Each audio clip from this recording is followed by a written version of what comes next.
창세기부터 요한계시록까지 하나님의 구원 경륜과 구속 역사를 살펴보고 있습니다. 이제 다윗이 이렇게 왕으로 등극해 가는, 하나님께서 다윗을 왕으로 세우시는 그 긴 과정을 살펴보고 있습니다. 사울이 왕인데 사울을 폐위하시고 이제 다윗을 새로운 이스라엘의 왕으로 세우실 것입니다. 다윗은 하나님 마음에 합한 사람이었습니다. 하나님의 뜻을 알고 그 뜻 가운데 순종하기를 힘썼던 사람입니다. 그래서 우리가 지난주에 살펴보았듯이 다윗은 정말 이렇게 하나님의 말씀, 또 하나님의 그 약속을 신뢰하고 하나님께서 기름 부으신 그 사울을 자기의 손으로 해하지 않으려 합니다. 하나님께서 사울을 폐위하시고 생명을 거두어 가신다면 하나님께서 친히 그렇게 하실 것이다.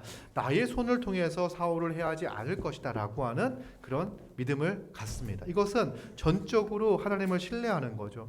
뭐냐면 사울은 정말 다윗을 미워해서 다윗을 죽이자고 덤비고 있습니다.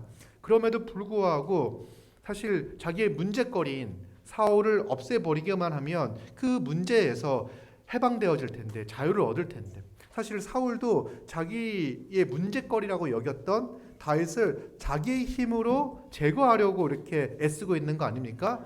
마찬가지로 다윗도 사울과 같은 마음을 품었다면, 같은 생각을 했다면 사울을 죽일 수 있는 기회가 2번이나 있었잖아요. 그때 사울을 제거하고 죽일 수 있었지만 다윗은 그런 선택을 하지 않습니다. 하나님께서 기름 부은 자를 자기의 손으로 해할 수 없다.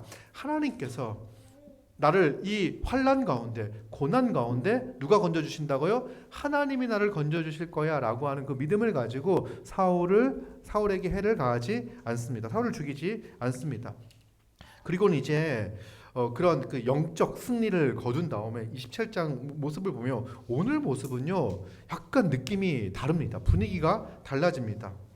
이렇게 큰 영적인 승리를 2번 거두고 나서 다윗이 그 마음에 생각하기를, 어떤 생각이 드냐, 마음속으로 생각이 드는데 어떤 생각이 드냐면 결국 후일에는, 나중에는 사울의 손에 내가 잡힐 것이다. 결국 잡히지 않을까? 사울이 이렇게 자기가 분명히 한번 제거하려고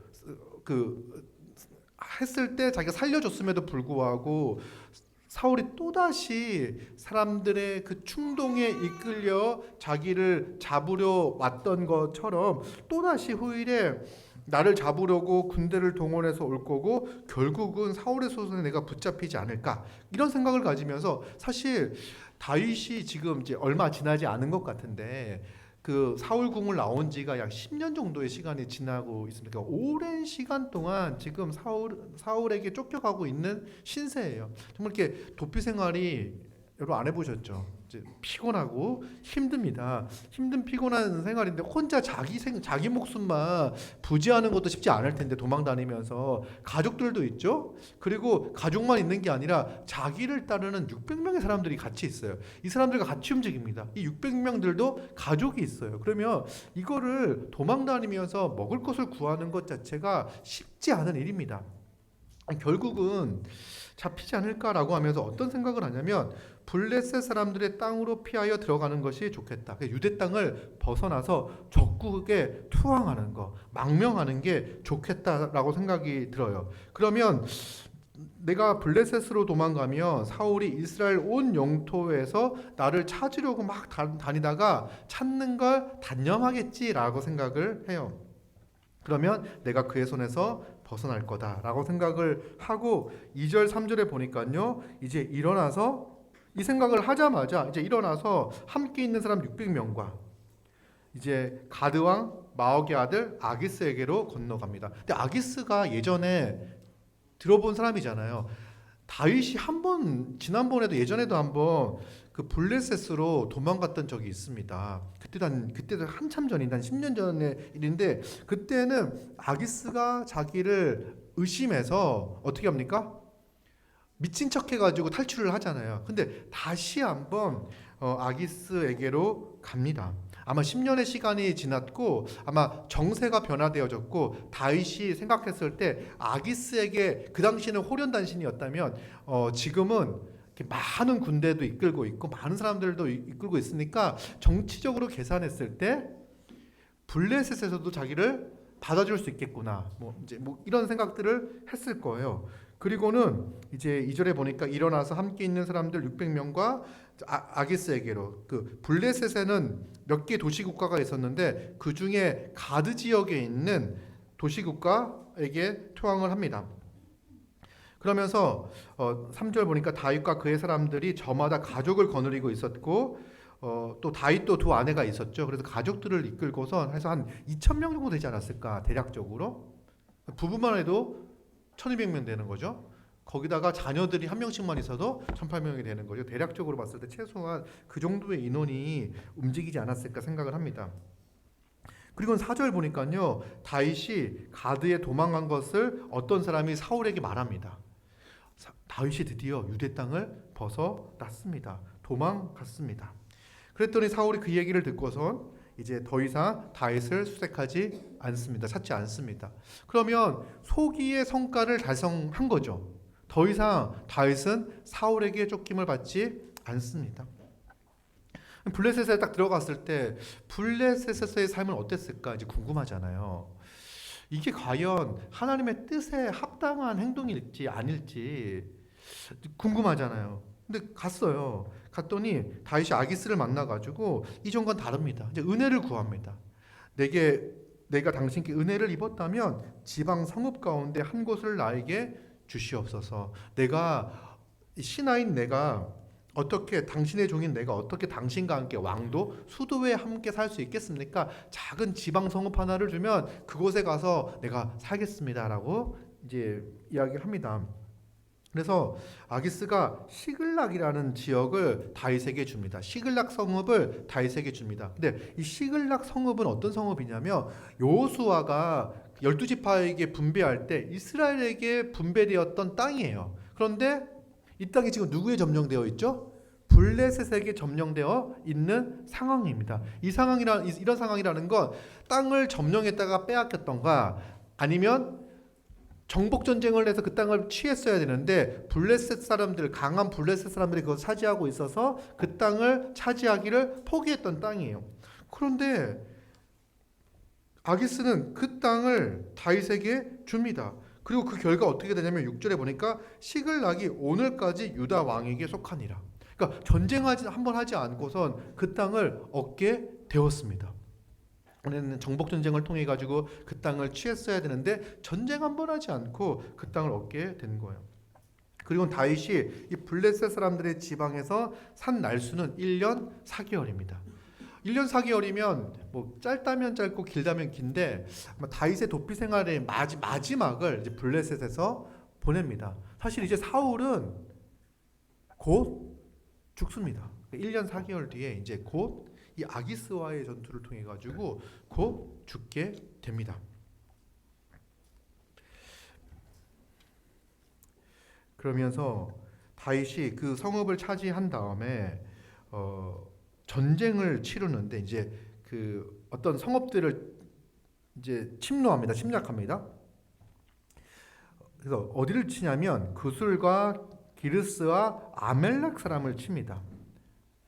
그들은 옛적부터 술과 애굽 땅으로 지나가는 지방의 주민이다. 그래서 아까 이제 애굽으로 지나가는 그 지역에 있는 주민들이고, 이들은 유대에 속해 있던 사람들이 아니라 이방 민족들이고, 특히 아말렉 같은 경우에는 이스라엘 백성들을 되게 괴롭혔던 아주 그런 종족이었어요. 그런 부족이었어요. 그런데 다윗이 이제는 군대를 정비해 가지고 그 세 지역을 칩니다. 그리고는 그 땅을 쳐서 남녀를 살려두지 아니하고 사람들을 다 죽입니다.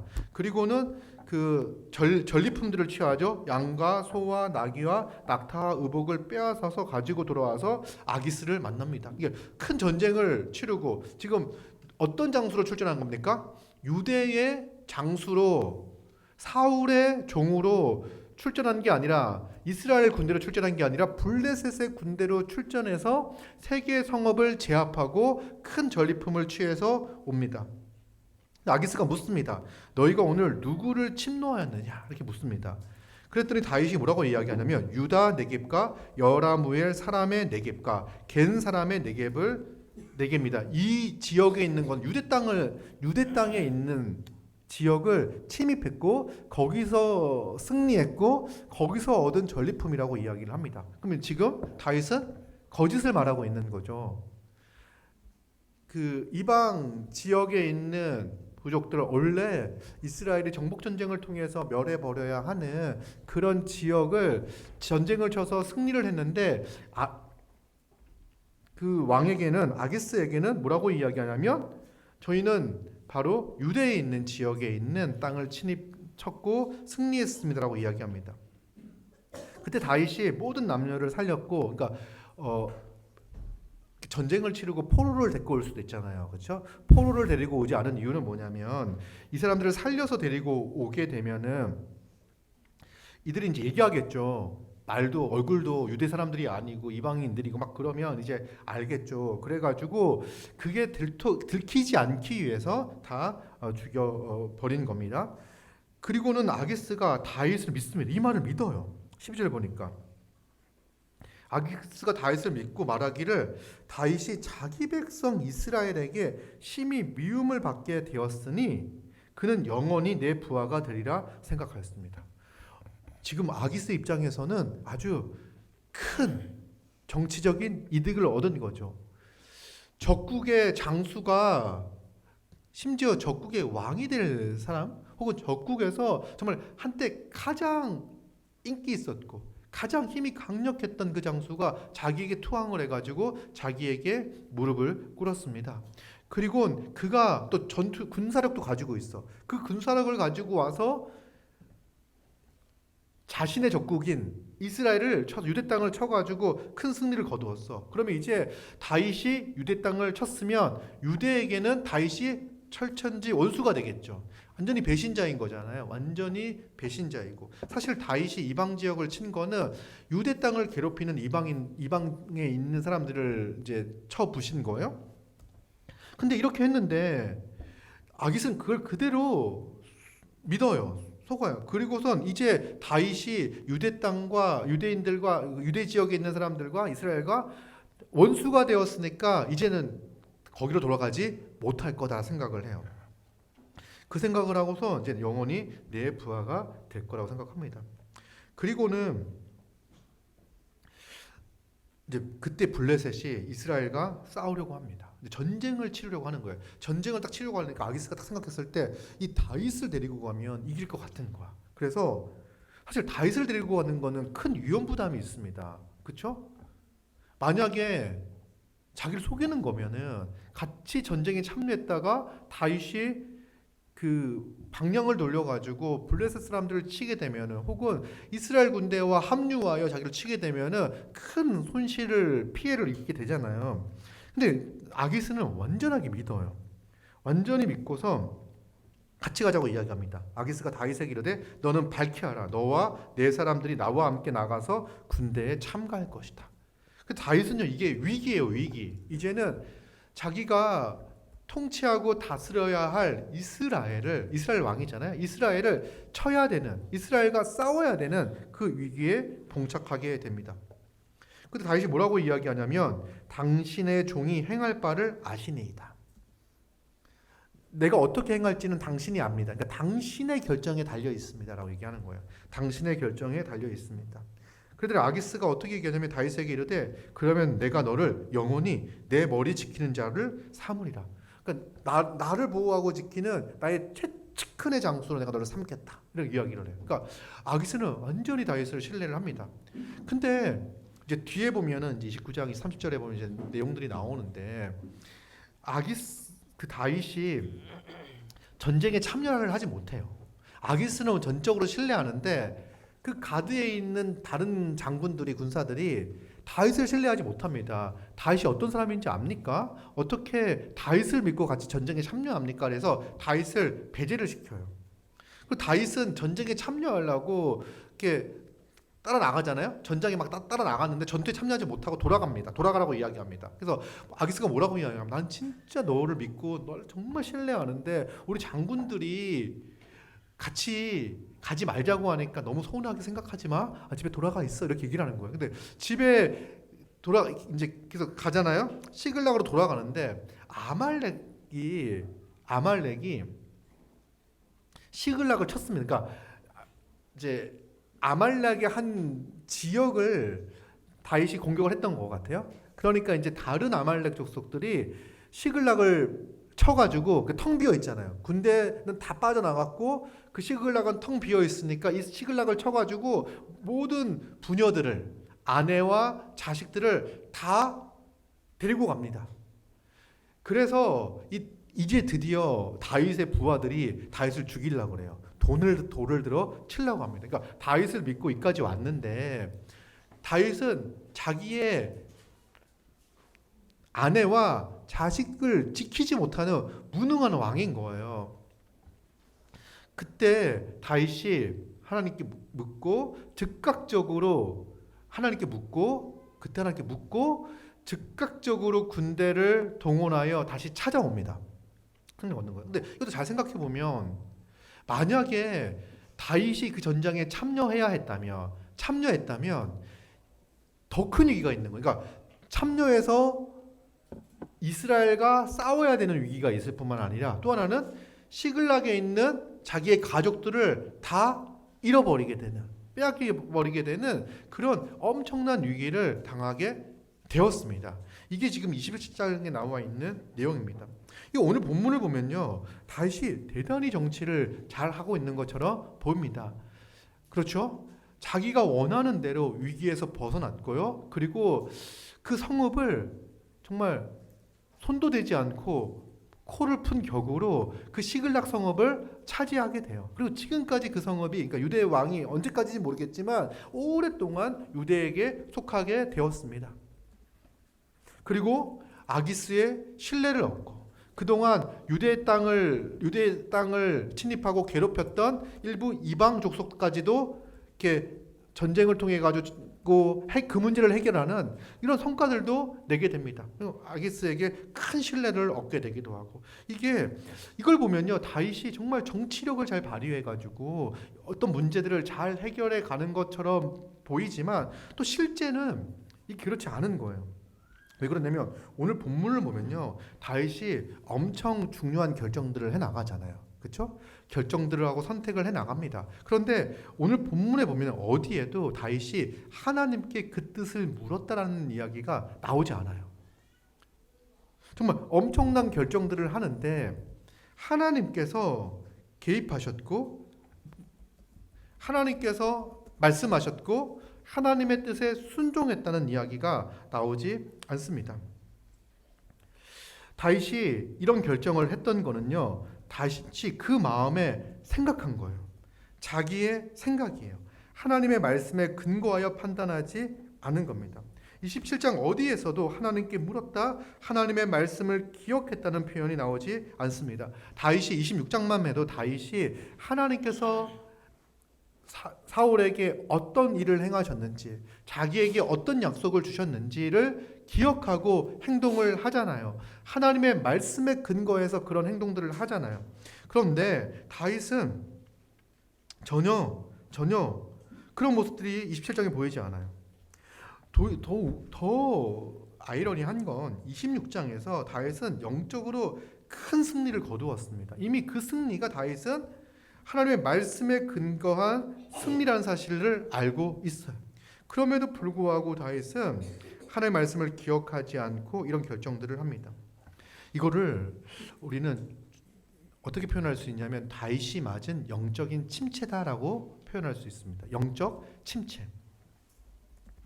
왜 이런 결정들을 했을까?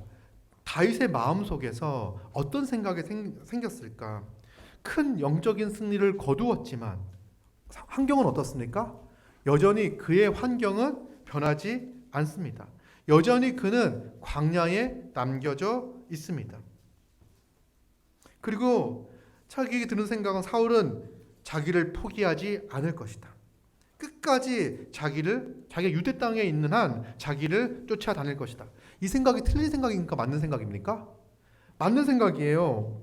왜냐하면 사울이 언제 포기하냐면 자기가 가드로 도망갔다는 소식을 들은 이후에 수색하는 걸, 다윗을 찾는 걸 포기하잖아요. 그때 멈추잖아요. 그러니까 이 생각이 틀릴 생각도 아니에요.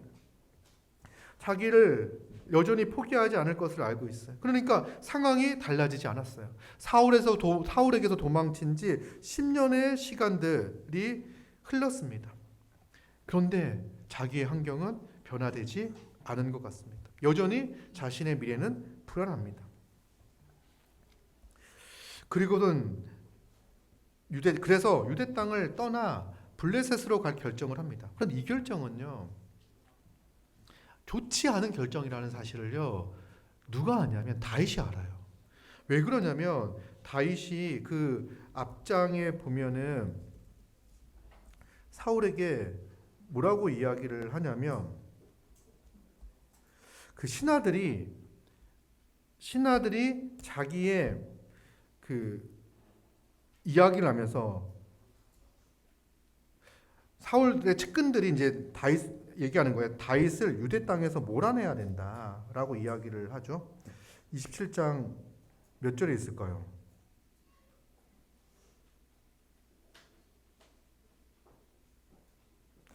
27장 19절에 보면은요, 원하건대 내 주 왕은 이제 종의 말을 들으소서. 만일 왕을 충동시켜 나를 해하려고 하는 이가 하나님이시면 여호와께서는 재물을 받으시기를 원하나이다마는 만일 사람들이라면 그들이 여호와 앞에 저주를 받으리라. 그러니까 그러면서 이는 그들이 이르기를 너는 가서 다른 신들을 섬겨라. 무슨 말이냐면 유대 땅 밖으로 나가라 이 말이에요. 유대 땅 밖은 다른 신들이 있잖아요. 나가라. 다른 신들을 섬겨라.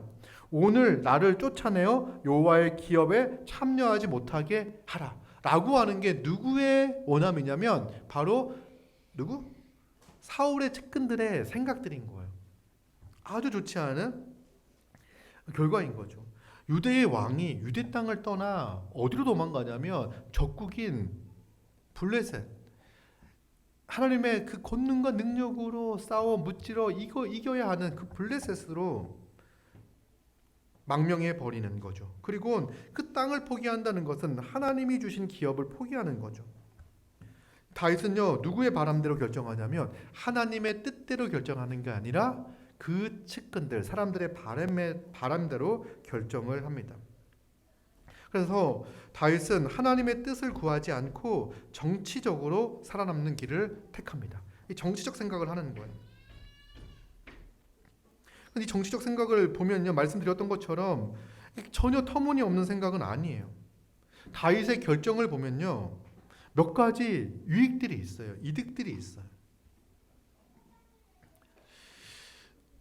안정을 취했습니다. 2,000명의 식솔들이 안정을 취했고요. 시글락 성읍을 얻게 되었어요. 그리고 위장하여 있으면서 이방을 공격하면서 아기스에게 신임을 얻을 수 있었어요.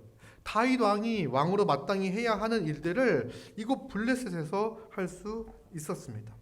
그러니까 어떻게 보면 정치적으로 보일 수도 있고 합리적으로 보일 수도 있습니다. 그러나 이것은요, 하나님의 뜻을 따르는 결정이 아니라 자신의 생각과 사람들의 이야기를 따르는 정치적인 결정이었습니다. 세상적인 결정이었던 거죠. 다윗이 피하는 이유는 사울에게 붙잡힐 것을 염려해서이기 때문입니다. 그런데 다윗이 이야기할 때 뭐라고 이야기했었냐면 그 26장에서 내가 왕의 생명을 중하게 여긴 것처럼 여호와께서 내 생명을 중히 여기기를 바랍니다라고 이야기했죠. 이 고백은요, 누구에 대한 고백입니까? 하나님에 대한 신앙 고백인 거잖아요. 하나님께서 내 생명을 지켜주시기를 원합니다, 바랍니다 라고 하는 고백인 거예요. 그 고백인 것인데 이런 그 고백이 곧 얼마 시간이 지나지 않아 가지고 이런 잘못된 결정들을 하는 걸로 바뀌어 버립니다. 그리고 이제 큰 위기를 맞게 되는 거죠. 아까 얘기했던 것처럼 이스라엘과 싸워야 되는 전쟁에 참여해야 되는 위기를 맞게 되고, 또 하나는 이제 그 시글락에서 자기의 그 가족들을 아말렉에게 빼앗겨 버리는 그런 위기를 겪게 됩니다. 그래서 이 다윗이 영적인 침체를 겪은 이유가 뭘까? 먼저는 하나님의 말씀을 듣지 않고 자기 마음의 소리, 자기의 합리적인 판단, 정치적인 계산, 여기에 귀를 기울였기 때문입니다. 여러분, 성도가 영적인 침체를 겪는 모습은 결코 좋지 않습니다. 지금 다윗이 이런 결정들을 해서 좋은 성과들 몇 개를 거두고 있지만, 여러분 이거 읽을 때 좀 다윗 이상하지 않냐는 생각들이 들지 않았습니까? 이렇게 아기스를 속여가지고 거짓말을 하고 하는 게 과연 정당한가? 라는 생각이 들지 않았습니까? 하나님을 신뢰하지 못하고 유대 땅을 떠나버리고 아기스를 왕으로 섬기고, 그렇죠? 기름 부은 자를 떠나서, 하나님께서 기름 부으신 자를 떠나서 자기가 대적하고 싸워 무찔러야 될 그 밑으로 들어가서 굴복할 뿐만 아니라 또 거기서 다른 사람을 속이는 그런 일들을 하고 있습니다. 이것은요 결코 성도로서의 아름다운 모습이 아닙니다. 우리가 영적 침체를 겪는 것은, 성도가 영적 침체를 겪는 것은요, 여러분 결코 좋은 일이 아니에요. 근데 영적 침체가 길어지는 원인은 뭐냐면, 이런 경우 영적 침체가 길어집니다. 무슨 말이냐면, 우리가 말씀을 따라 말씀에 순종하며 살아갈 때 여전히 그 어려움이 존재하는 거예요. 그러니까 어려움이 존재하지만, 환난, 고난이 있지만 우리는 그 환난과 고난 가운데 하나님을 사랑하고 하나님을 신뢰하고 하나님을 의지하며 살아갈 수 있는 거예요. 그걸 통해 하나님께서 도움을 주시고 인도하심을 경험하게 하시고 하나님을 더욱 신뢰할 수 있는 그런 자원들을 우리에게 공급해 주십니다. 우리에게 영적인 성장을 성숙을 허락해 주세요. 그런데 그때 딱 돌아서서 그 하나님을 신뢰하거나 말씀을 의지하지 않고 세상적인 방식을 딱 취합니다. 근데 세상적인 방식을 딱 취했더니 갑자기 막 일이 안 풀려. 막 힘들어. 아기스가 자기를 죽일 것 같아. 그러면 미친 척하고 돌아올 텐데 갑자기 술술술 풀려갑니다. 그러면요, 이제부터 뭘 더 신뢰할까요? 하나님의 말씀보다 자기의 생각을, 자기의 판단을, 자기의 결정을, 자기의 의지를 더 신뢰하게 되는 거예요. 그러면요, 영적인 침체가 점점 길어지는 겁니다. 그러면요, 하나님보다 사람을 신뢰해야 되고, 여러분 하나님보다 사람을 신뢰할 때 살아가는 방식은요, 세상적인 방식으로 사람과 관계를 맺어가는 거예요. 아기스가 선한 사람이고 착한 사람이어가지고 다윗을 맞아주는 게 아닙니다. 그도 정치적으로 다윗이 이용할 만한 가치가 있다고 생각하기 때문에 다윗을 받아들인 거죠. 다윗도 정치적으로 아기스를 이용할 만하기 때문에 하는 거예요. 그렇기 때문에 속이는 거죠. 속이면서 있는 거죠. 근데 속이니까 또 속아. 야, 정말 나는 정치적으로 뛰어난 사람이구나. 내가 왜 그동안 이렇게 고생하며 살았을까라는 생각이 들지 않았겠습니까? 그러면서 그 영적인 침체는 점점 길어져 가는 거예요. 우리의 삶도 마찬가지예요. 우리가 어느 순간 내 인생이 말씀에서 멀어지고 기도에서 멀어지고 하나님의 은혜에서 멀어지는데, 그러면서 내 생각과 내 판단과 내 결정으로 무엇인가를 해나가. 근데 그런 결정들을 할 때마다 내 상황들이 어려워지고 힘들어지며 하나님께서 주시는 신호구나는 생각들을 가지면서 더 주님을 신뢰하고 의지할 텐데 상황들이 괜찮아져, 좋아지는 것 같아요. 그럴 때 더 깊은 영적인 침체 가운데 가고 더 큰 문제를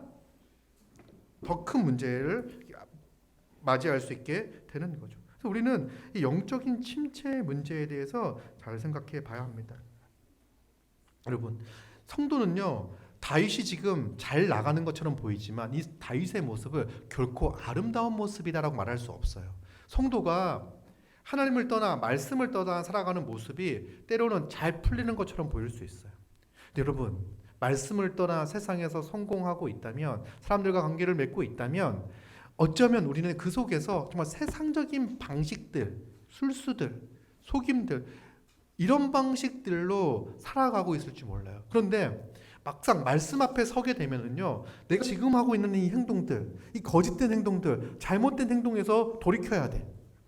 이 죄악에서 돌이켜야 돼. 그럼 이 제약에서 돌이킨다는 건 지금 내가 누리고 있는 것들을 잃어버릴 것 같잖아요. 지금 내가 누리고 있는 이 즐거움, 쾌락, 유의, 사람들의 인정, 평안함 이런 것들을 잃어버릴 것 같잖아요. 그러니까 점점 말씀을 멀리하면서 말씀 앞에 자기를 세우지 않으면서 그 길을 걸어가게 되는 겁니다. 그런데 여러분 아셔야 돼요. 그 삶이 결코 아름답지 않다는 거.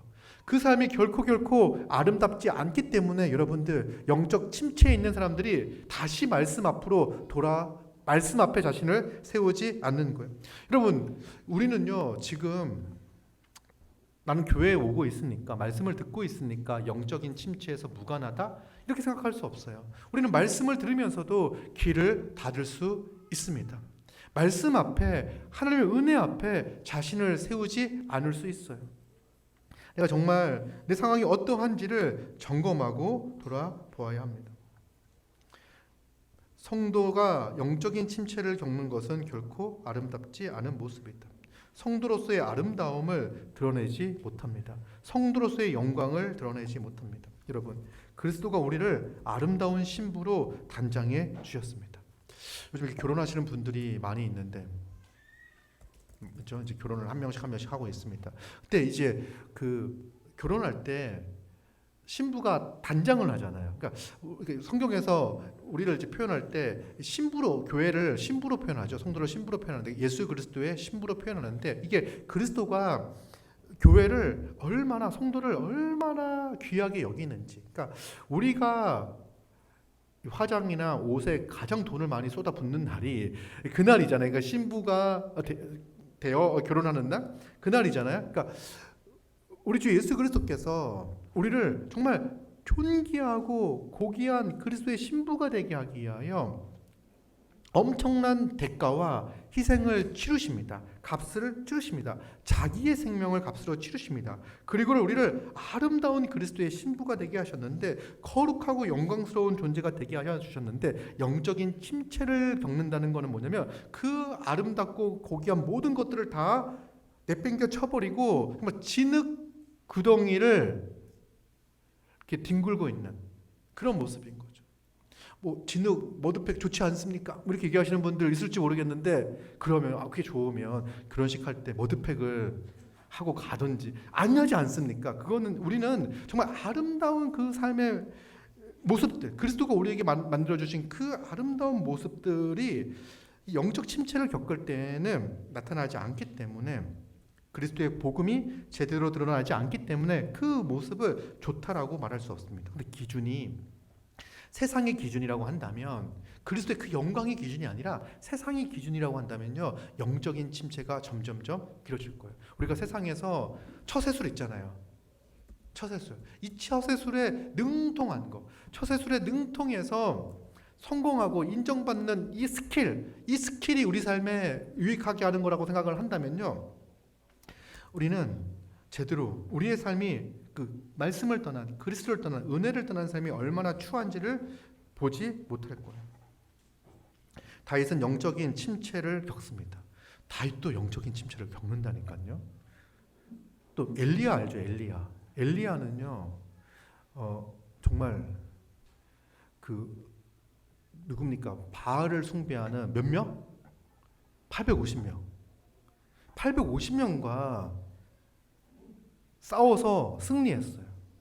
정말 이렇게 맞다이로 한 게 아니라 850명 대 1명으로 해서 엄청난 영적인 승리를 거두잖아요. 그 승리를 거두고 나서 그 당시에 권력을 잡고 있었던 왕빈 이사벨이 사무엘을 추격하고 죽이겠다라는 얘기를 듣고선요 크게 낙심합니다. 그리고 주여 내 생명이 지금으로 족합니다. 이렇게 영적인 침체를 맞이하게 되거든요.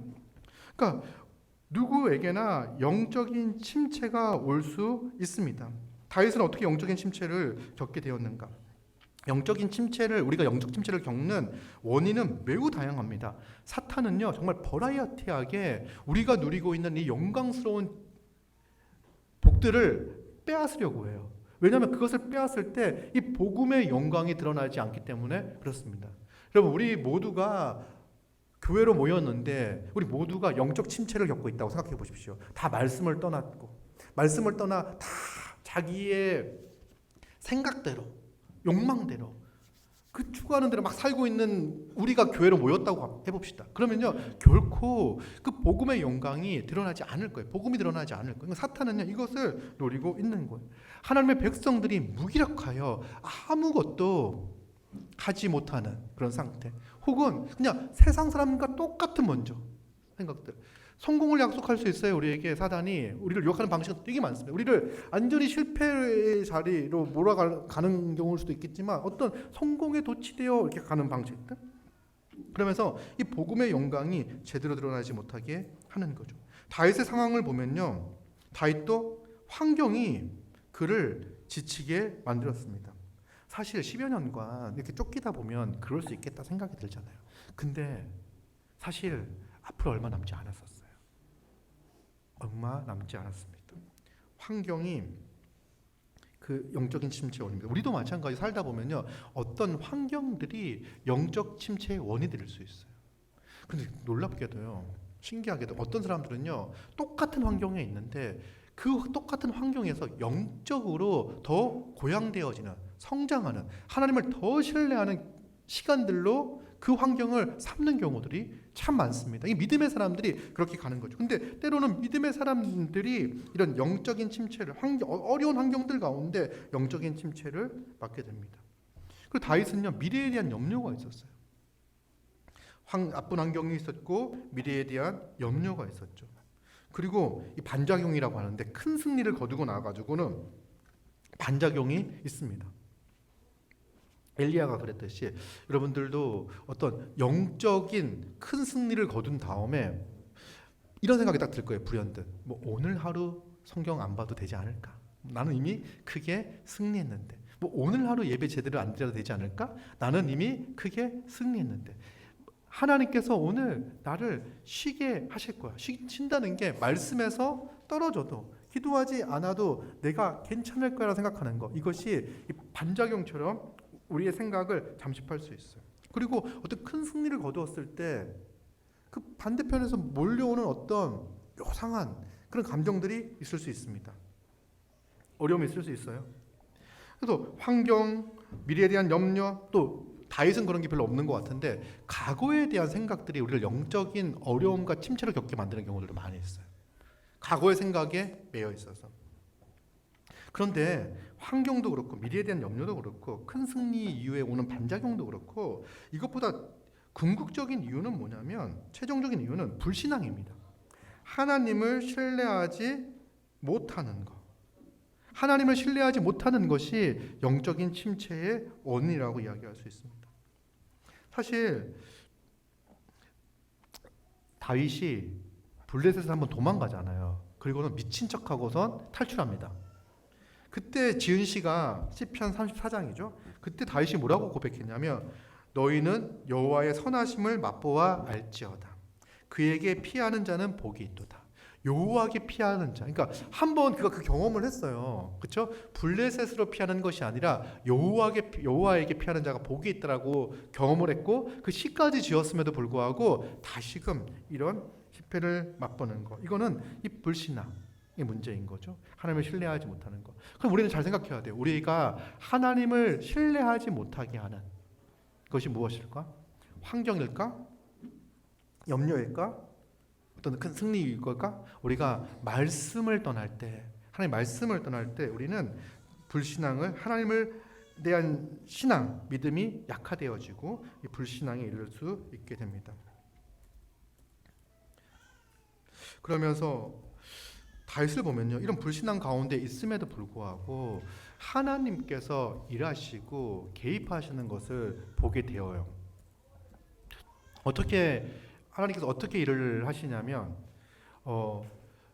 그 전쟁에 참여하지 않잖아요, 그죠? 전쟁에 참여하잖아요. 전쟁에 참여했으면요, 사울을 죽이는 그 전쟁에 다윗이 함께했다는 이야기를 들었을 거예요. 그리고 시글락에서 그래서 그 신하들은 정신이 똑바로 박혀 있어가지고 아기싸게 절대로 다윗과 같이 전쟁에 못 참여하겠습니다라고 이야기를 해요. 그래서 돌려보내잖아요. 그때 돌려보내지 않았다고 한다면 자기의 가족들을 잃어버리게 되고요. 사실은 다윗은 이때도 크게 배울 게 있었을 거예요. 하나님을 신뢰하지 않고 자기의 정치적 깨를 가지고선 이렇게 왔더니 오히려 큰 위기를 맞이했구나. 결코 블레셋도 그 시글락 성읍도 자기를 보호하고 지켜줄 수 없다는 사실을 그때 알았을 거예요. 하나님께서 어떻게 그 개입하셔가지고 다시 가족들을 찾아올 수 있도록 하셔요. 그리고 마지막 전쟁에서 다윗의 손이 아니라 다윗이 그 전쟁에 참여하여 사울을 해하는 그러지 않는 그런 결정들 그렇게 할 수 있도록 하나님께서 인도하시는 것을 볼 수 있습니다. 다윗이 영적인 침체를 겪었음에도 불구하고 하나님은 일하시고 계시는 거예요. 여전히 다윗과 함께 하시면서 다윗을 인도하시면서 다윗과 하신 약속을 신실하게 이루어 가십니다.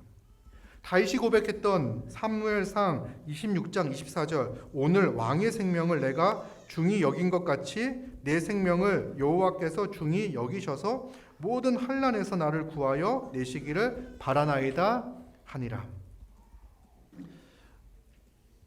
이게 그런 생각을 했었을 거예요. 이때 이 환난이라고 하는 게 사울이 자기를 죽이려고 하면 하나님께서 이 환난 가운데에서 건져주시기를 바랬겠죠. 근데 자기가 잘못해서 자처한 환난 가운데 하나님께서 건져주실 거라는 생각을 잘 못했을 수 있어요. 근데 지금 이 환난은요 정말 큰 위기를 맞이했는데 이때 하나님 자기가 얘기했던 것처럼 하나님이 다윗의 생명을 중히 여기셔서 건지시고 구원하셔서 결국은 하나님께서 다윗에게 하신 약속을 이루어 가시는 것을 보게 합니다. 여러분, 우리도 영적인 침체를 겪을 때가 있습니다. 그럼에도 불구하고 우리의 삶 가운데 하나님께서 일하시고 계시는 거예요.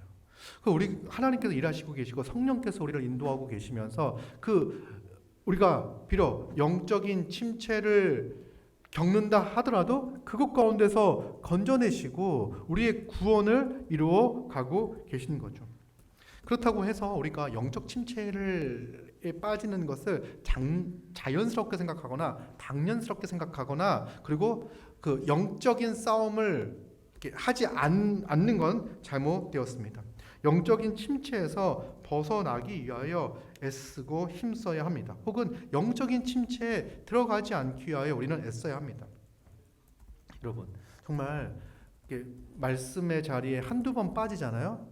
이러면요, 여러분들 아실 거예요. 이 영향이요 오래 갑니다. 오래 갑니다. 우리가 말씀에서 점점점 멀어지는 게요. 지금은 괜찮은 것처럼 보이지만 돌아서 보면요, 그 효과는 그 결과는 큽니다. 영적인 침체에서 벗어나는 법에 대해서 우리 마틴 로이드 존스 목사님께서 뭐라고 말씀하셨냐면 이렇게 말씀하셨어요. 다윗은 그 마음의 생각하기를 자기의 마음의 생각을 가지고 하다가 영적 침체를 겪잖아요. 그래서 뭐라고 얘기하냐면 자아가 우리에게 말을 걸게 하지 말고 우리가 자아에게 말을 걸어야 합니다. 여러분, 자아가 우리에게 말을 걸어와요. 그 말에 휘둘리면요, 우리는 대번에 영적인 침체. 여러분, 마음의 소리 있잖아요. 마음의 소리. 여러분들 안에 있는 마음의 소리.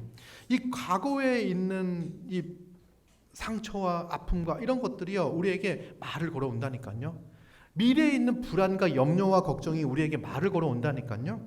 근데 이 자아가 우리에게 말을 걸어오게 하지 말고 우리 자아에게 말을 걸어야 합니다.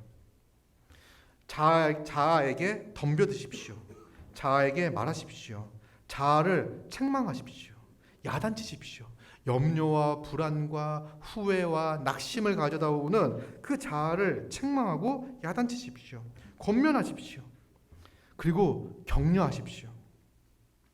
자아의 말을 맥없이 듣고 있다가 기운을 잃고 주저앉지 말고 여러분이 알고 있는 사실들을 자아에게 상기십시오. 우리는 자아의 마음의 소리를 듣는 게 아니라 우리 자아에게 할 말이 있는 사람들이에요. 할 말이 있는 사람들이에요. 말을 걸 수 있어요. 우리가 알고 있는 사실들을 말할 수 있습니다. 시편 42편에 보면요, 이런 표현이 있습니다. 잘 알고 있는 표현인데요. 내 영혼아 어찌하여 낙심하며 어찌하여 내 속에서 불안해하는가. 말 걸고 있는 거잖아요. 이 자아에게 불안해하며 낙심하며 염려하고 있는 자아에게 말을 거는 거예요. 네가 어찌하여 낙심하냐? 네가 어찌하여 내 속에 불안해하는가나? 너는 하나님께 소망을 두어라. 우리가 알고 있는 게 뭡니까? 불안과 염려가 아니라 하나님께 소망을 두라는 사실을 알고 있어요. 하나님께 소망을 두어라. 나는 그가 나타나 도우심으로 말미암아 내가 여전히 찬송하리라. 내가 불안하고 낙심되어지는 상황이지만 여호와께 소망을 둘 때, 그분이 어떤 분이신지를 알 때 나는 그의 도우심으로 말미암아 그분이 나를 도우실 것이고 여전히 하나님을 찬송할 것이다. 지금 내가 하나님을 찬양할 것이다. 시편 42편 11절 42편 11절 내 영혼아 내가 어찌하여 낙심하여 어찌하여 내 속에서 불안해하는가. 이게 쉬니까 이제 반복하고 있는 거예요. 너는 하나님께 소망을 두라. 같은 표현이네요. 그가 나타나 도우심으로 말미암아 내 하나님을 여전히 찬송하리로다. 이것이 바로 시편 기자의 고백입니다. 여러분, 우리를 낙심케 하고 실망케 하고 우리에게 힘을 빼는 우리의 자아의 소리, 불안과 염려, 이것이 있을 때 우리는 우리가 알고 있는 사실을 우리 자아에게 말해야 합니다. 여러분들이 알고 있는 사실이 무엇입니까? 여러분 무엇을 알고 있습니까? 우리는요, 하나님의 은혜를 아는 자들입니다. 하나님이 우리를 얼마나 사랑하시는지를 아는 자예요. 하나님이 우리를 의롭게 여겨주신다는 사실을 기억해야 됩니다. 우리 낙심하는 신자가 낙심하는 경우가 우리의 죄악된 본성 때문에 실망하고 낙심할 때가 있어요. 그때마다 우리 하나님께서 우리를 의롭다 여겨주셨다는 사실, 우리 주 예수 그리스도의 그 보혈로, 그 은혜로, 그 대속적 죽음으로 말미암아 믿음으로 그와 합하게 하시고 우리를 믿음으로 말미암아 의롭다 여겨주셨다는 그 사실들을 기억하고 우리 자아에게 발휘해야 됩니다. 우리는 십자가의 은혜로 말미암아 자격 없는 하나님께서 우리를 구원하셨다는 사실을 알고 있습니다. 자격 없는 우리를 구원하신 그 하나님을 다시 바라보아야 합니다. 여러분, 우리가 영적인 침체를 겪을 때 그 증상이 뭐가 있냐면 성도로서 해야 할 그 의무들을 소홀히 하게 됩니다. 의무라는 게 다른 게 아니에요. 예배하고 함께 말씀을 나누고 섬기고 봉사하고 하는 일들을 해야 되는데 영적인 침체를 겪게 되면요, 이 모든 일들을 하기가 싫어져요. 힘들어요. 그리고 이거 약간 무기력한 경우를 쓰는데 다른 게 또 재밌어질 수 있어요. 세상에 있는 일들에 푹 빠져 있을 수도 있습니다. 근데 또 세상에 있는 일이 빠졌지만 그것이 자기에게 진짜 큰 기쁨을 주지 않는다는 사실은요, 곧 알게 돼요. 성도라고 한다면. 근데도 이런 상태가 이제 지속되어지는 거죠. 그럼 무슨 생각하냐면, 그러면 우리가 뭔가 다른 사람을 사랑으로 섬기고 봉사하고 해야 하는 일들 가운데 또 사랑의 열매를 맺는, 성령의 열매를 맺는 일들 가운데 막 힘을 쓰지 못하고 있는 거잖아요. 그럼 이제 어떤 권면을 받을 수 있냐면 더 힘씁시다 얘기할 수 있어요. 근데 우리는 이제 영적인 침체인지를 잘 모르니까 마땅히 성도로서 우리가 더 사랑하고 용서하고 용납하기에 힘써야 하지 않겠습니까? 이런 얘기를 들으면요, 영적 침체를 겪지 않는 사람들은요, 아멘합니다. 그런 삶을 소망하고 꿈꾸며 희망하며 주의 은혜와 능력을 구해요. 근데 영적 침체에 있는 사람들은요, 이런 얘기를 들어도요, 힘이 나지 않습니다. 그러면 어떻게 해야 됩니까? 그래서 어떻게 해야 되냐면 다시 복음을 돌아가야 돼요. 다시 복음을 통해서 힘을 얻어야 돼요. 그래서 우리는 그런 순간이 올 때마다 우리의 신앙의 뿌린, 믿음의 뿌린 이 복음에 대해서 다시금 생각하고 다시 붙잡고 우리 신앙에 이 복음의 걸음을 줘야 됩니다. 사실 신자는요, 매일매일 말씀과 은혜와 복음을 붙잡고 살아가야 하는 거예요. 이것이 점점점 약해졌을 때 우리는 영적인 침체를 겪게 되는 거잖아요. 그러면 다시 복음을 공부하는 거. 그래서 아마 영적 침체를 겪을 때 이런 권면들을 할 거예요. 다시 복음의 기초를 공부합시다. 다시 복음의 핵심을 공부합시다. 이거는요, 정말 바른 해법이에요. 내가 그것도 몰라가지고 이런 거라고 생각하는 거지, 이런 게 아니라 우리는 다시 복음으로만 우리의 이 허약해진, 밑에 이렇게 허약해진, 썩어버린 이 부분들을 치유할 수 있고 회복할 수 있는 거예요. 다시 이 밑둥을요, 이 뿌리를요, 단단히 해야 하는 겁니다. 그거로부터 자양분을, 복음으로부터 자양분을 공급받아야 힘있게 살아갈 수 있는 겁니다. 근데 우리가 다시 복음과 신앙의 뿌리와 근간이 되는 것을 다시 한번 살펴보는 것, 다시 기억하는 것, 이것들이 필요한 거죠. 이것이 바로 영적 침체를 이기게 하는 것입니다. 그리고 하나님께서는 우리에게 이 일을 하도록 교회를 허락해 주셨습니다. 여러분, 우리가 교회 안에 있을 때 안정감을 느낀다는 것이 무엇이냐면 우리가 말씀의 통치를 받고 있기 때문에 그렇습니다. 그러니까 치리를 받고 있기 때문에 그렇습니다. 여러분, 어떤 분들은요, 이 말씀의 통치를 받는다, 치리를 받는다는 것에 대해서 이렇게 부정적으로 생각하거나 힘들어하는 분들이 많이 있습니다. 그러니까 치리 받는다는 것은 다스림 받는다는 이야기거든요. 교회 안으로 들어왔다는 이야기는 뭐냐면 세례를 받고 성도가 되었다는 건 뭐냐면 예수 그리스도를 주님으로 인정하고 주님의 그 말씀으로 선포되어지는 말씀, 하나님의 말씀이 선포되어진다면 그 말씀을 듣고 그 말씀의 통치에 순복하며 살아간다는 이야기예요. 우리가 이 말씀 안에 있을 때 이 말씀을 듣고 말씀을 배우고 말씀으로 권면하고 말씀으로 우리의 삶을 풍성하게 하고 바로잡게 하는 이 은혜의 통로와 방편으로서 주님께서 우리에게 교회를 허락해 주신 것입니다. 교회가 교회로서의 참된 교회로서의 표지를 잘 견지하고 있을 때 우리는 이 영적 침체에서 빠르게 벗어날 수 있고 이 영적 침체를 겪지 않을 수 있는 거예요. 하나님은, 우리 주님은요, 교회를 통해서 영적인 침체를 이기도록 하십니다. 우리는 낙심이 되고 의심이 되고 불안하고 염려가 엄습해올 때가 너무나 많습니다. 그러지 않습니까? 그때마다 우리는 매주일마다 말씀을 들으면서 우리의 영혼이 소생되어지는 경험들을 합니다. 그리고 이 말씀을 듣고 돌아가며 끝나는 것이 아니라 이 말씀의 통치, 치리를 받고 있는 사람들이 함께 모여 그 말씀을 가지고 나누고 서로 권면하며 자기에게 적용을 합니다. 그리고 한 주간의 삶, 이 말씀을 꽉 붙잡고 살아가기를 힘씁니다. 그리고 말씀을 통해서 책망도 듣고요, 말씀을 통해서 격려도 받고요, 말씀을 통해서 위로도 받는 거예요. 설교를 통해서 그 책망과 위로와 격려를 받을 뿐만 아니라 이제 나눠서 소그룹으로 말씀을 가지고 이야기할 때 그곳에서 책망을 듣고요, 권면을 받고요, 그곳에서 힘을 얻고요, 위로를 얻고요, 격려를 받습니다. 우리는 그렇게 말씀을 통해서 힘을 얻고 살아가는 거죠. 그래서 이 교회를 통해서 우리가 누리고 있는 영적 유익을 생각을 해보면요, 너무너무 이제 큰 거죠. 그러니까 여러분들 맨날 신앙을 보면요, 이렇게 기복이 되게 심하지 않았었나요? 확 할 때 확 뜨거웠다가 확 줄어들고. 두 가지 부류가 있습니다. 하나는 뭐냐면 지적인 추구를 하는 그룹들이 있어요. 그러니까 주지주의적인 건데 내가 알면 됐다. 그래서 알아, 배우는 거에 되게 막 힘써.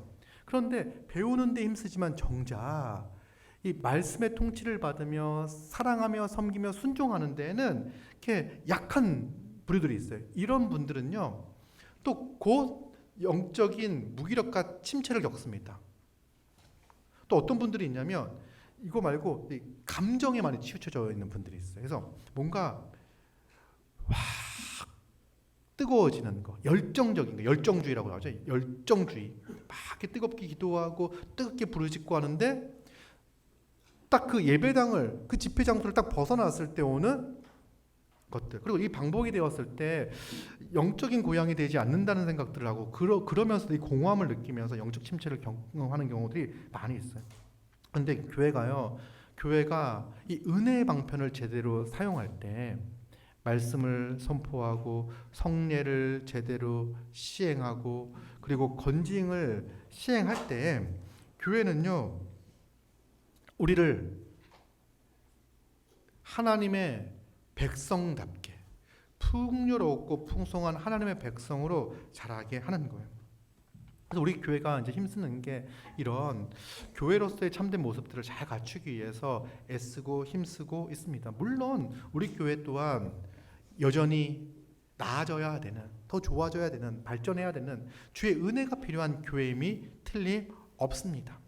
그럼에도 불구하고 정말 우리가 이 연약한 자들이 서로 가진 게 없으니 주의 말씀만을 붙잡고 서로 말씀만을 서로 나누며 그 은혜를 누리며 살아가는 거죠. 그러기에 우리는 예전에 비해서 이 영적 침체가 이렇게 길다는 생각들을 잘 못해요. 저만 그런가요? 사실 저도 살짝 오늘 영적 침체가 올 뻔했는데 이 말씀 설교를 하다 보니까 이제 말씀으로 통한 위로와 힘이 있습니다. 그래요. 우리가 컨디션이 안 좋아, 뭔가 상황이 안 좋아, 환경이 안 좋아, 뭐가 안 좋아, 그러면요 대번에 우리 마음이 탁 다운이 될 때가 있거든요. 근데 같이 또 말씀의 자리에 나오고 말씀을 듣고 하고 또 교회를 생각하고 가면 내가 이상한 짓 하면은 뒤통수 때리면서 이렇게 할 지체들이 있고 정신 차리라고 이야기해 줄 사람들이 있고 하는 거잖아요.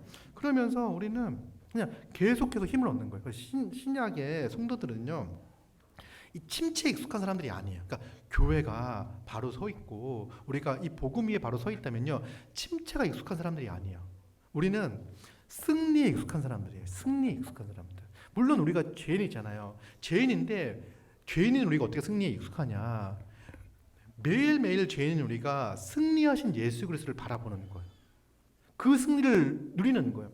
죄인인 우리는 거룩한 삶을, 은혜를 아니까 하나님께서 우리를 얼마나 사랑하셨는지, 어떻게 우리를 자녀 삼아 주셨는지 그 은혜를 아니까 거룩한 삶을 살고 싶잖아요. 더 사랑하고 싶잖아요. 용서하고 싶잖아요. 용납하고 싶잖아요. 나를 희생하여 다른 사람을 이롭게, 유익하게, 복되게 하고 싶잖아요. 그래서 그런 마음이 있는데 내 행동을 보면 그게 아니야, 안 돼. 그래서 나 너무 죄인 같아, 너무 죄스러워. 그때마다 우리는요, 눈을 들어 예수 십자가를 바라봅니다. 거룩을 소망하게 하셨으니 우리의 죄가 더 분명하게 보여요. 그때마다 주여, 이렇게 큰 은혜를 입은 자가 이것밖에 살아갈 수 없는 이 죄를 용서하여 주시옵소서. 그러면서 나를 위하여 나의 죄의 모든 죄를 친히 담당하신 예수 그리스도를 바라봅니다. 그 예수 그리스도가 이 죄에 대하여 승리하셨고 죄 가운데 우리를 건져내어 우리를 주의 자녀 백성 삼아 주셨잖아요. 그렇기 때문에 우리는 매일매일 승리를 경험하는 거예요. 그 승리를 붙잡고 또 죄와 싸워 나갑니다. 이 탐욕과 싸우고요, 정욕과 싸우고요, 이기심과 싸우고요, 그런 개인적 욕망과 싸우고 이렇게 싸워 나가는 거예요. 그러면서요 승리를 맛보며 살아가는 거예요. 성령님이 우리를 이끌어 가시는 거죠. 인도해 가시는 거죠. 매 순간순마다 예수 그리스도의 그 십자가의 은혜를 우리에게 적용시켜 주시는 거예요. 여러분, 십자가의 은혜를 적용시켜 주는 게요, 다른 방식이 아니라 이 말씀을 통해서 우리가 얼마나 큰 은혜를 받은 자인지를 다시금 알려주시는 거예요. 성령께서 지금도 우리에게 이 시간도 일하고 계시는 거예요. 우리가 얼마나 복된 자인지. 여러분, 우리 자아가요, 우리가 말하잖아요. 우리가 알고 있는 걸 말하잖아요. 이 알고 있는 게 무엇인지를요, 교회는요 더 풍성하게 설명을 합니다. 여러분들이 그래서 때로는 말씀을 들으면서 나눔을 하면서 이 복음, 예수 십자가 복음이 더 분명해지고 더 선명해지면질수록 내 자아에게 할 말들이 더 많아지는 거예요. 낙심한 자아에게, 상처투성인 자아에게, 이렇게 무기력감에 빠져있는 자아에게, 야, 힘내. 그리스도가 너에게 힘 주시잖아. 뭔가 막 쳤다가 큰 낙심, 뭔가를 얻지 못해서 크게 낙심했던 사람에게, 야, 힘내. 그리스도가 우리의 소망이잖아. 그리스도가 우리에게 모든 것을 허락해 주셨잖아. 불안해하며 염려하며 걱정하는 우리 자아에게 그리스도가 이미 우리에게 하나님의 나라를 기업으로 허락해 주셨고 모든 복과 안식을 허락해 주셨잖아. 지금 내가 얻고 싶은 것을 손으로 잡지 못했다고 실망하고 낙심할 것이 아니라 이미 그럼에도 불구하고 그리스도를 바라보며 소망을 갖고 기뻐하고 즐거워하는 것. 아무것도 없을 때 기뻐하는 것. 아무것도 없을 때 진짜 보이는 그것 때문에 진짜인 것. 가짜인 것들이 없을 때 진짜가 분명히 선명하게 보이기에 그것 때문에 기뻐하고 감사할 수 있는 것. 이것이 바로 신자의 삶입니다. 우리는 그렇게 우리 자아에게 말할 수 있는 거예요. 우리는 우리 자아의 소리를 듣고 마음의 소리를 듣고 나아가는 것이 아니라 우리가 들은 말씀, 우리가 알고 있는 말씀, 하나님의 사역과 하나님의 성품과 하나님의 일하심과 하나님의 역사, 그리고 그 역사로 탄생한 이 교회, 이 영광스러움과 풍성함을 나눔을 통해서 우리 자아에게 말을 걸음을 통해서 우리 자아는 힘을 얻고 용기를 얻고, 여러분 기독교만큼 우리를 긍정하게 만드는 건 없습니다. 우리는 하나님께 속한 자들입니다. 그리스도로 말미암아 우리는 천하를 얻은 자들이에요. 영원한 생명을 얻은 자예요. 이것이 주님께서 우리에게 허락하신 것이죠. 이것들이 교회를 통해서 말씀이 분명하게 보이게 하시고 어려운 환경, 상황, 조건에 매몰되는 것이 아니라 매 시간마다 말씀을 통해서 주님이 우리를 인도해 가시고 계시고 이 환난 가운데 고난 가운데서 주님이 나와 함께 하시고 가장 좋은 길로 선한 길로 인도해 가시고, 그리고 내가 지금 어려움을 겪을 때 힘듦을 겪을 때 내 옆에서 나를 돕고 나에게 힘을 주기 위해서 애쓰고 있는 교회가 있다는 사실들을 기억하면서 우리는 힘을 낼 수 있습니다. 그 은혜가 우리 가운데 있습니다. 여러분, 신자에게 영적인 침체는 당연한 것이 아니라 우리는 일상적인 것은 영적인 충만함, 영적인 부유함, 영적인 이 풍성함과 부유함이 그리스도로 말미암아 이미 우리에게 주어진 것이라는 사실을 기억하고 이 풍성함을 사랑하며 사모하며 매 시간마다 말씀을 들을 때마다 그 풍성함을 기대하며 소망하고 함께 모이기에 힘쓰는, 함께 예배하기에 힘쓰는, 함께 교제하기에 힘쓰는 우리 모두가 되기를 소망합니다.